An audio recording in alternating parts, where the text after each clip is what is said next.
making mandrakes. We had another video that was almost finished, but it's heavily dependent on Daddy's musical skills, and his workload got insane for his job. So that one's going to take a little bit of extra time. So we had to come up with something fast to do fast. And this is what we came up with. So we're making polymer clay mandrakes.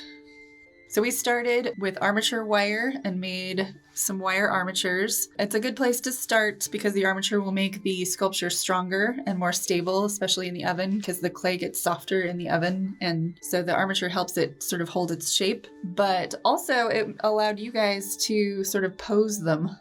And then we wrapped the arms and legs with floral wire, just a smaller gauge wire, to help the clay stick, and wrapped the body with aluminum foil, and then sort of snugged that all up and made it nice and solid with some masking tape. And then we covered the body and the head with clay, and then rolled out some snakes of clay, little logs of clay, and cut them halfway through down the side so that we could wrap them around the armature wire and then squish them back together. And again, since they're supposed to be roots, and roots are lumpy and bumpy and weird shaped, even if you didn't get it smoothed out completely, it doesn't matter because it's supposed to be lumpy and bumpy. And roots also have all the little smaller tendrils and stuff that kind of come off of them. So if some of the armature wire poked through, doesn't matter. Just paint it up and it'll be all good.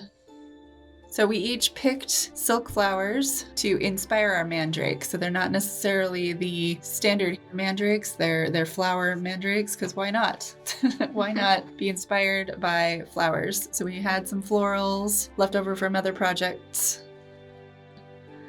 So I used some aluminum foil to create some texture. It's a really easy way to create texture on your sculpture. And if you have texture in your sculpt, then it makes painting 1,000 times easier. So I also used one of the Dental Explorer tools to make some lines, but you could use a knife or a fork, or you can use anything, a pencil, to make those lines. Something that you have laying around. You don't need the special tools. You can use the back end of a paintbrush instead of a ball stylus. Yeah, you can use just about anything. So this is actually a pretty inexpensive project too, because the little pots that we stuck them in are $1, and clay is not too expensive, and you can use little small amounts. You don't have to use armature wire unless you want to. So yeah, it can be a pretty basic project. So I think this is the perfect project for beginners because you can make it as simple or as complicated as you want to. And, you're kind of doing a basic shape, you do a basic face, but since they're, made of roots, they can be weird. Nothing has to be even, nothing has to be symmetrical or anything because they're... One of the arms of mine is longer than the other. One of the arms on mine is lower than the other. Yeah, they could be longer, it could be wider, they could be skinnier, or it doesn't make a bit of difference because they're roots. So it's a good first project. You can do all of the steps that you would do for a complicated sculpting project. The texture on mine was an accident. That's kind of funny. But it's roots, so lumpy and bumpy and whatever is perfect. I used cabochons for the eyes. So you're painting the back of the cabochons with the nail polish there. And you let them dry, and then you jammed them in his head. And then I added some texture using little snakes of clay and then blending them in. Yes, I loved that. It was like little bonus roots, because roots are very explodey. So that was really clever. I liked that a lot.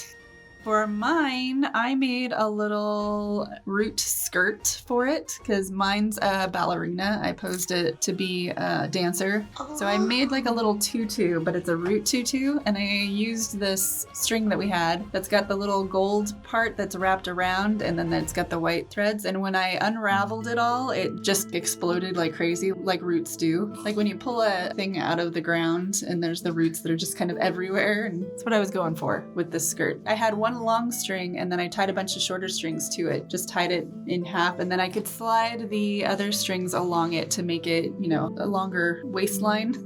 But I just tied a bunch around it and then kind of shredded them a little bit and then painted them with some watered down brown acrylic paint.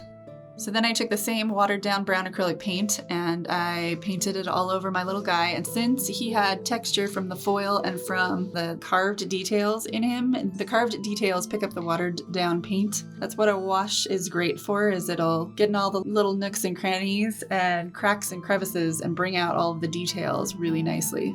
I did a wash on mine too. That's basically all I did. Yeah, the base color for Super Sculpey is a nice base for these. The color that it already is, that kind of pinky peachy, is really good. And you did a greeny brown wash on yours. Because mine is really happy and green. So then I did some dry brushing. So that's when you get some paint on the brush and you brush it out until there's almost no paint there. And then you brush it quickly across and it'll hit all the highlights. So the wash gets in all the nooks and crannies and then the dry brushing hits all the high parts. So I used a metallic green and an orange to kind of give her some more color. And then I tied her little root tutu on and painted the parts that hadn't been painted. I chose pink cute flowers because they're cute. I thought because the flowers were cute that the mandrake would be cute and friendly too. So you made it cute and friendly?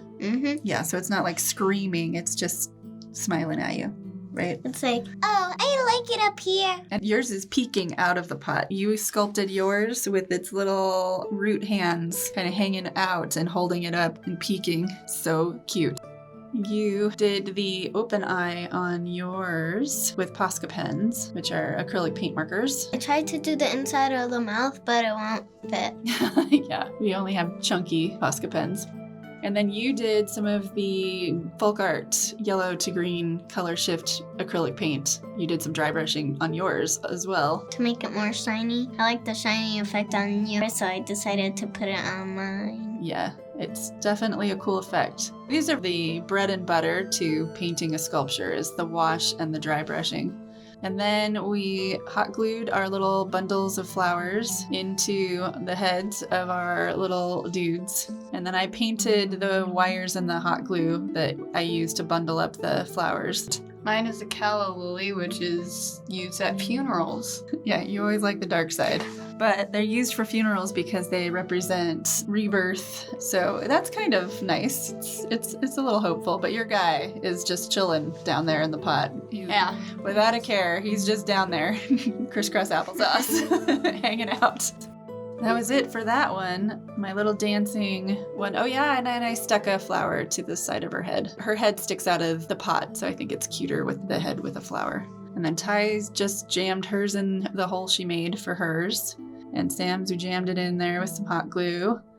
Her little pink roses. And here they are.